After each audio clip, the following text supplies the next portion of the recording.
and what I'm about to bring to you is about the United Kingdom. Remember sometime last month, in the month of September, I spoke to you about the nomination of Liz Truss as Prime Minister of the United Kingdom as something that was divinely planned. It was a transfer of mantle from the Queen Elizabeth to her.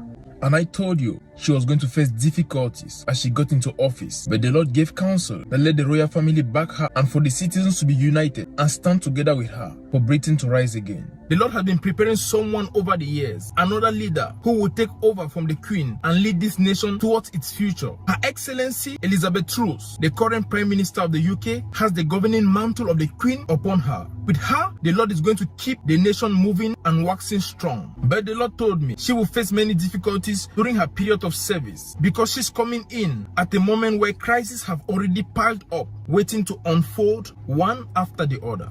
The royal family should work hand in hand with Elizabeth Truss and be open to the ideas and strategies she provides for the crisis this nation will face. If she is backed by the royal family and the nation remains united and in harmony, the United Kingdom shall grow stronger and shall prosper. But that's not what was done, and she has decided to resign. This is the message I bring to the United Kingdom. She not being there because she desires power, but instead as someone who wants to serve, decided to resign. The greatest characteristic of a true leader is having a heart of service towards a people you love, cherish, and respect. This Liz Truss has. But I can tell you, those who may take over from her will not have the same objectives and will lead the UK into more trouble than she has gotten herself into already. Put in other leaders and you will face the consequences. They might find quick solutions, but which shall not last over the years to come. Lose Liz Truss as Prime Minister and find yourselves in greater crisis than these. You lose Liz Truss as Prime Minister and you shall find yourself in greater crisis than these. The other leaders voted in will not be able to stand up to the task. They may provide temporal solutions for a particular time, but as time goes on, you shall see the deficiency of these solutions, and that shall lead the UK into more trouble than these. Truss's 49-day government. But then are you surprised? Under Sunak, the UK has become a third world country. A third world country is one that is economically weaker. It is a country battling economic instability, high poverty. A third world country is one that lacks basic infrastructure, basic necessities.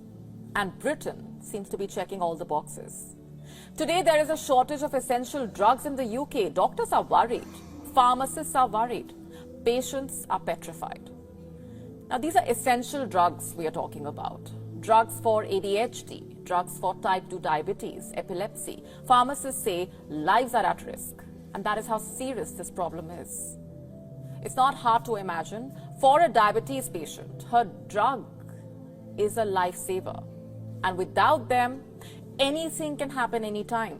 In the UK, diabetes patients are being turned away at pharmacies because there is no stock. Same with epilepsy patients. Let me read out for you what the head of an epilepsy society told the British media. Our helpline has been inundated with calls from desperate people who are having to travel miles, often visiting multiple pharmacies, to try and access their medication. This is the UK we are talking about, not Sudan, not Venezuela. This is the UK battling third world problems. We spoke about basic infra. In the UK, roads are not even at break point, but well past it.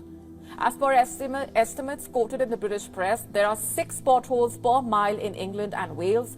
Further, estimates say there are over 1 million potholes in the UK. Such is the situation that Britain's Royal Automobile Club has been forced to come up with a pothole index.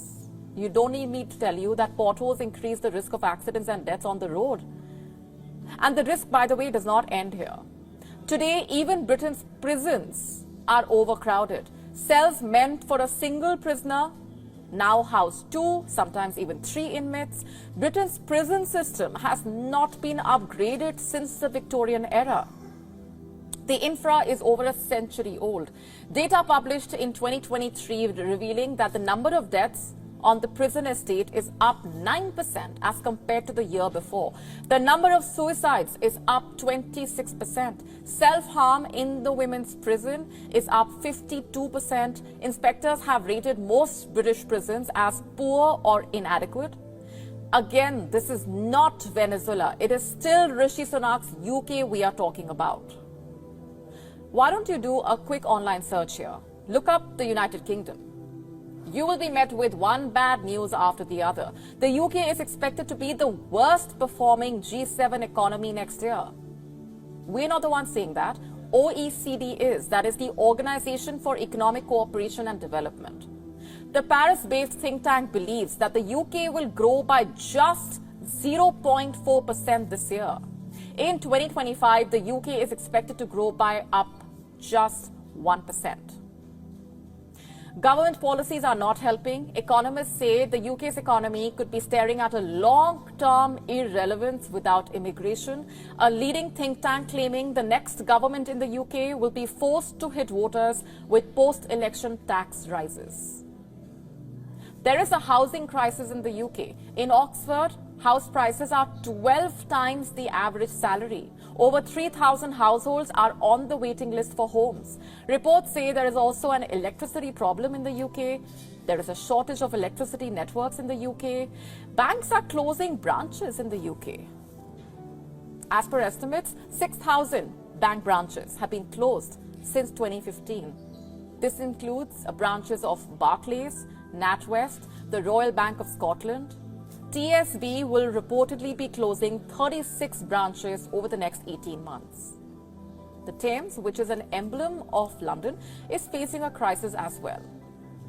Shareholders of Thames Water are refusing to invest. This, by the way, is the company responsible for water supply and wastewater treatment in most of Greater London area. Now, is this a failure of privatization, or is the story the poster boy of the bigger picture of failure here? Today, British women are sadder than their European peers. British women are also more stressed. They are battling negative emotions more than their European counterparts. I'm talking about worry, stress, anger. Still, the UK we are talking about here.